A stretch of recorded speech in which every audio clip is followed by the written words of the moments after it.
Hello दोस्तों, नमस्कार। स्वागत है आपका पुष्पराज पटेल के इस नए वीडियो में।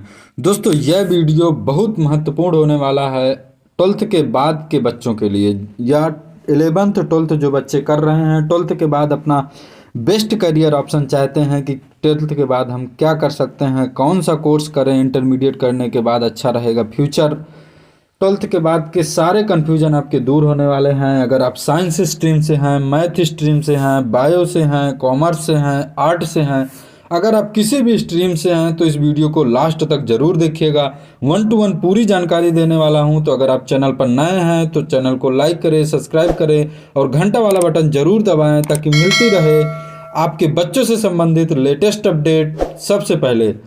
इसके पहले भी मैंने अपने YouTube चैनल के माध्यम से इस तरीके का कंटेंट डाला हुआ है।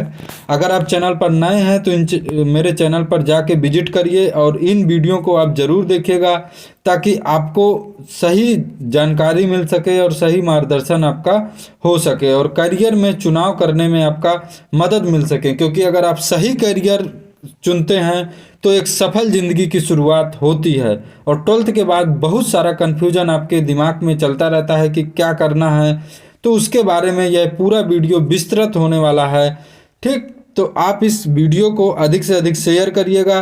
चैनल पर नए हैं तो चैनल को लाइक सब्सक्राइब करते हुए हमारे फ्री करियर काउंसलिंग प्रोग्राम से ज़रूर जुड़िएगा। उसमें लास्ट में, वीडियो के लास्ट में आपको पूरी उसके बारे में डिटेल मिलने वाली है। चलिए चलते हैं आज के वीडियो में और जान लेते हैं क्या है पूरी जानकारी। देखिए, जब आप 12th पास करते हैं, इंटरमीडिएट करने के बाद जो है 12th के बाद कुछ ऑप्शंस आपके पास अवेलेबल हो जाते हैं। कैसे? जैसे कि आप साइंस स्ट्रीम से हैं, ठीक, पीसीएम से हैं या पीसीबी से हैं तो आपके पास अपॉर्चुनिटीज़ रहती है। अगर आप आर्ट स्ट्रीम से हैं तब भी आपके पास है। कॉमर्स डिप्लोमा करना चाहते हैं या 12th के बाद जॉब के सेक्टर में भी जा सकते हैं। ठीक, तो अब इनमें से कौन सा बेहतर रहेगा, कैसे चुनाव करें आपका कि साइंस के स्टूडेंट के लिए क्या अच्छा रहेगा। ठीक, इस वीडियो में आपका पूरा कन्फ्यूजन जो है दूर होने वाला है कि बेस्ट करियर ऑप्शन 12th के बाद क्या होने वाला है किसी भी स्ट्रीम के लिए। ठीक, जॉब अपॉर्चुनिटीज़ क्या होने वाली है, गवर्नमेंट जॉब कैसे आप देख सकते हैं, तो वो डिस्कस कर लेते हैं 1 to 1। इससे पहले देख लेते हैं कि आपके जीवन में एक करियर काउंसलिंग होना क्यों ज़रूरी है, करियर काउंसलिंग का होना क्यों ज़रूरी है, तो उसके बारे में आपको जानकारी देने वाला हूँ। जी हाँ दोस्तों, बताते चलें कि अगर आप बेस्ट करियर चुनते हैं तो आपको बहुत सारी चीज़ों में मदद मिलती है। छात्रों के उज्जवल भविष्य के लिए ज़रूरी है करियर काउंसलिंग। जानिए क्यों। देखिए, आप अपनी लाइफ में हर कोई सफल होना चाहता है, लेकिन सभी को एक जैसी सफलता मिले ये ज़रूरी तो नहीं है। ज़िंदगी में सफल होने का एक ही रास्ता है, सही समय पर सही करियर चुनना। लेकिन अक्सर देखा गया है कि छात्र इस बात को लेकर सबसे ज़्यादा परेशान रहते हैं कि किस फील्ड का चुनाव करना उनके लिए बेहतर होगा। तो अगर आप भी उन लोगों में से हैं जो करियर को लेकर कन्फ्यूज हैं तो उनका एक ही समाधान है, वक्त रहते करियर काउंसलिंग की मदद ले। ठीक, एक करियर काउंसलिंग आपको आपकी योग्यता और इंटरेस्ट के आधार पर करियर की फील्ड का चुनाव करने में मदद करता है। और एक सही करियर का चुनाव आपके न सिर्फ आपके पूरे लाइफ के लिए बल्कि आपकी पूरी जो आगे की जनरेशन रहती है उसके लिए भी मददगार बनता है। हमारा कहना सिर्फ ये है कि अगर लाइफ में आपका करियर काउंसलर की मदद आप लेते हैं तो बाद में आपको पछताना नहीं पड़ता है, क्योंकि उसके द्वारा आपके करियर काउंसलिंग से उज्जवल भविष्य की अहम भूमिका जो है निभाई जाती है।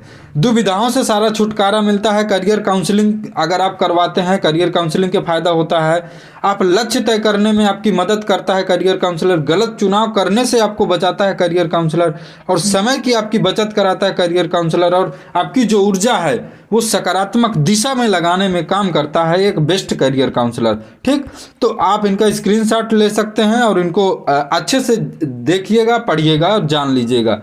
ठीक, आप चलते हैं इसके बाद के टॉपिक पे। तो 12th के बाद देखिए बहुत सारे आपके पास करियर ऑप्शन है। ठीक, चाहे आप साइंस स्ट्रीम से किए हों, मैथ से किए हों, या आपका डिप्लोमा करना चाहते हैं, 12th के बाद जॉब का भी आपके पास अपॉर्चुनिटीज़ रहता है। ठीक, या किसी भी स्ट्रीम से किए हों तो आपके पास बहुत सारी अपॉर्चुनिटीज़ मिलने वाली है। लेकिन जो बीए बीएससी का पैटर्न है वो उससे आपको बचना चाहिए। अगर फाइनेंशियली आप अगर स्ट्रांग हैं तो आपको अच्छे प्रोफेशनल कोर्सेज की तरफ जाना चाहिए और यूनिक कोर्सेज करना चाहिए जिससे कि आपका फ्यूचर ब्राइट हो सके। तो उसी के बारे में मैं कुछ जानकारी देने वाला हूं। देखिए 12th के बाद क्या अपॉर्चुनिटीज़ है आपके पास। आप डायरेक्ट एनडीए का जो है एग्जाम दे सकते हैं 12th के बाद। ठीक, एनडीए में नेवल डिफेंस एकेडमी इसका फुल फॉर्म होता है। आर्मी, नेवी, एयरफोर्स तीनों के लिए आप एक कंबाइंड एग्जाम का तैयारी कर सकते हैं। इसके बाद अगर आप तैयारी नहीं करना चाहते 12th के बाद, कोई कोर्स करना चाहते हैं तो बीआर्च कर सकते हैं, बीटेक कर सकते हैं, बीसीए कर सकते हैं, बीसीए और बीसीएस कर सकते हैं। ठीक, होटल मैनेजमेंट की डिग्री भी ले सकते हैं, फिल्म टेलीविज़न की तरफ जा सकते हैं, टेक्निकल कोर्स में एंट्री ले सकते हैं, नॉन टेक्निकल की भी तरफ जा सकते हैं और बैचलर डिग्री की प्लानिंग आप कर सकते हैं। तो ये सारा आपका स्ट्रीम लिखा हुआ है। ठीक, अगर आप करंट सिचुएशन की बात करें तो मेरा प्रेफरेंस ये मानना रहता है कि आपको कंप्यूटर की इंडस्ट्री है, रोबोटिक्स है, एआई है, आर्टिफिशियल इंटेलिजेंस, इस तरफ आगे बढ़ना चाहिए। ठीक, क्योंकि इस तरफ का जो आगे का फ्यूचर है उसमें बहुत सारी आपको ग्रोथ मिलने वाली है, बहुत एक्सपोजर मिलने वाला है। और जो पुराने जो सब्जेक्ट हो चुके हैं जैसे बीए बीएससी है या बीटेक में कई सारी ऐसी ब्रांचेज आ चुकी हैं जो बिल्कुल रद्दी हो चुकी हैं ऑलरेडी, पुराने पैटर्न पे बहुत सारे ऑलरेडी लोग कर चुके हैं। तो आप कुछ यूनिक चीज़ों को चूज करना चाहिए।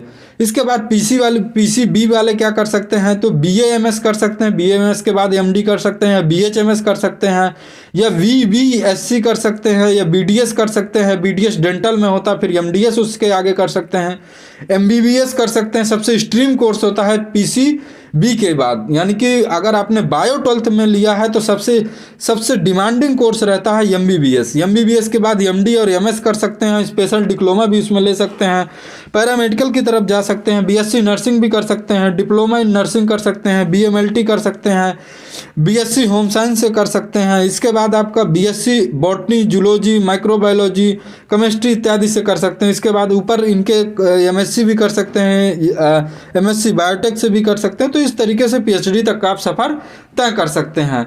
लेकिन इसमें भी आपको सोचना पड़ेगा कि जॉब ओरिएंटेड, जल्दी से आसानी से जॉब ओरिएंटेड कोर्स कैसे करना है और ताकि आपको जॉब मिल सके। हालांकि मेडिकल फील्ड की इंडस्ट्री में आपको जॉब आसानी से भी मिल सकती है क्योंकि इसकी डेली यूजेज की जो रहती हैं चीज़ें, तो उसमें से आपका एक रास्ता आपका तय हो जाता है कि आपको अगर किसी भी आपने छोटा भी कोर्स मेडिकल साइंस का अगर आपने कर रखा है तो आपको उसमें से आसानी से जॉब मिलने की संभावना रहती है। कॉमर्स स्ट्रीम वाले देखिए क्या कर सकते हैं तो सीए फाउंडेशन का कर सकते हैं, बीकॉम भी कर सकते हैं, बीबीए कर सकते हैं, बीबीए के बाद एमबीए कर सकते हैं। अच्छा, सबसे अच्छी ग्रोथ आपको मिलती है। इसके बाद सीएस फाउंडेशन से कर सकते हैं, बीसीए भी आप कर सकते हैं, बीआर कर सकते हैं, डीएलएड कर सकते हैं। ठीक, इसके बाद इसी में से एमबीए, बीकॉम के बाद एमबीए भी कर सकते हैं आप, बैंकिंग इंश्योरेंस में जा सकते हैं, एलएलबी भी कर सकते हैं, बीकॉम के बाद एलएलएम कर सकते हैं, सीए कर सकते हैं, बीएड भी कर सकते हैं, बीकॉम के बाद एमएड कर सकते हैं, टीचिंग के लिए जा सकते हैं। तो इस तरीके से आपके पास बहुत सारा करियर ऑप्शन आपके पास कॉमर्स के बाद भी उपलब्ध होने वाला है। ठीक, अगर 12th के बाद आप चाहते हैं कि नहीं हमको शॉर्ट टर्म के लिए चाहिए तो शॉर्ट टर्म में आप स्टडी, तो आपके पास डिग्री डिप्लोमा का 2 ऑप्शन रहता ही है। ठीक, जो मैंने आपको इसके पहले बताया हुआ है, डिप्लोमा आप कर सकते हैं। अगर आप गरीब तबके से बिलोंग करते हैं और आप इतना आप आगे की पढ़ाई के लिए कंटिन्यू नहीं कर सकते हैं तो आपको स्किल सीख लीजिए, जैसे कि फर्नीचर बनाने की कला आपने सीख ली, पेंटिंग की कला सीख ली, हस्तकला सीख ली, वीडियो एडिटिंग सीख लिया, कंप्यूटर में डिजिटल मार्केटिंग सीख ली, रिपेयरिंग का काम सीख लिया, ड्राइविंग काम सीखी। तो यहाँ से आप जो है अपने फ्यूचर को धीरे धीरे ग्रोथ कर सकते हैं और पैरेलल आप भी अपने चीज़ों को आगे जो है एजुकेशन में भी कंटिन्यू कर सकते हैं। अब प्राइवेट में भी आप काम कर सकते हैं, जॉब भी कर सकते हैं। ठीक, तो जॉब के लिए जो है गवर्नमेंट जॉब में रेलवे के लिए बहुत सारी जॉब आती हैं 12th के बाद, आरपीएफ की आती हैं, आरआरबी ग्रुप डी का भी आता है, आरआरबी एनटीपीसी आता है, एसएससी जीडी आता है, एसएससी सीएचएसएल आता है, एमटीएस आता है, आर्मी की तैयारी कर सकते हैं, पुलिस की भी तैयारी कर सकते हैं, डाटा ऑपरेटर के आते हैं, ड्राइवर की जॉब आती है, फॉरेस्ट गार्ड की जॉब आती है। तो इसमें से ये करियर ऑप्शन आपके पास बहुत सारे अवेलेबल हैं आफ्टर 12th। ठीक, तो जो आपके लिए बेहतर हो आप उसको अपने हिसाब से देख सकते हैं। आपका इनकम ब्रैकेट क्या है, आपके घर वाले कितना आपके ऊपर खर्च कर सकते हैं, उसके बेसिस पे आप डिग्री डिप्लोमा का चुनाव कर सकते हैं। ठीक, तो बहुत सारे आपके पास सरकारी और प्राइवेट नौकरी के लिए बेहतरीन कोर्सेज अवेलेबल हैं। आपने इनको समझा होगा। अगर फिर भी आपका कोई सवाल जवाब रह जाता है, ठीक, तो आपका वीडियो के लास्ट में हम जूम मीटिंग करते हैं जिससे करियर काउंसलिंग प्रोग्राम ऑर्गेनाइज करते हैं। उसमें आपका विस्तृत सारा कन्फ्यूजन 1 to 1 दूर किया जाता है। तो उम्मीद करता है आप उससे भी जुड़ेंगे। फ्री है, कोई भी उसमें चार्जेज नहीं लगने वाला है, टोटली फ्री है। तो उसके लिए भी आप करियर काउंसलिंग की प्रोग्राम से जुड़िएगा। ठीक, इस नंबर पे कॉल करेंगे तो आपको फ्री करियर काउंसलिंग प्रोग्राम से जुड़ने के लिए रिक्वेस्ट करेंगे तो आपको उसका लिंक मिल जाएगा। आप उससे जूम मीटिंग से जुड़िए और जो भी वीडियो को है जल्द से जल्द जो है बहुत सारे लोगों तक शेयर करिए ताकि सभी गरीब बच्चों को हमारे द्वारा जो करियर काउंसलिंग प्रोग्राम चलाया जा रहा है उसमें मदद हो सके और वो अपने 12th के बाद कौन सा फ्यूचर बेस्ट रहेगा उनके हिसाब से हम बता सकें। क्योंकि देखिए इसमें से सबके लिए अलग अलग करियर ऑप्शन बेहतर रहता है। क्यों? क्योंकि कोई गवर्नमेंट जॉब वाला है, किसी के फादर गवर्नमेंट जॉब करते हैं, किसी के फादर किसानी करते हैं, किसी के फादर टेम्पो चलाते हैं।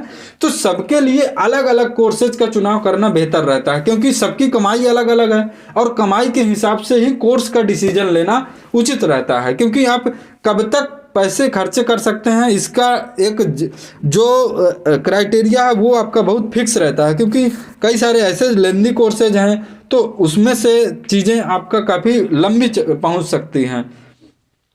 तो आप फ्री करियर काउंसलिंग प्रोग्राम से ज़रूर जुड़ें। अगर आपने मेरे और भी यूट्यूब चैनल पे वीडियो नहीं देखा है तो ज़रूर देखिएगा। चैनल पे नए हैं तो चैनल को लाइक सब्सक्राइब करिएगा और इस वीडियो को ज़्यादा से ज़्यादा 12th वाले बच्चों 11th वाले बच्चों को शेयर करिएगा या 12th के बाद वाले बच्चों के बाद भी शेयर कर सकते हैं ताकि सबको कन्फ्यूजन जो रहता है 12th के बाद करने में वो दूर हो सके। जय हिंद, जय भारत। मिलते हैं एक नए वीडियो के साथ।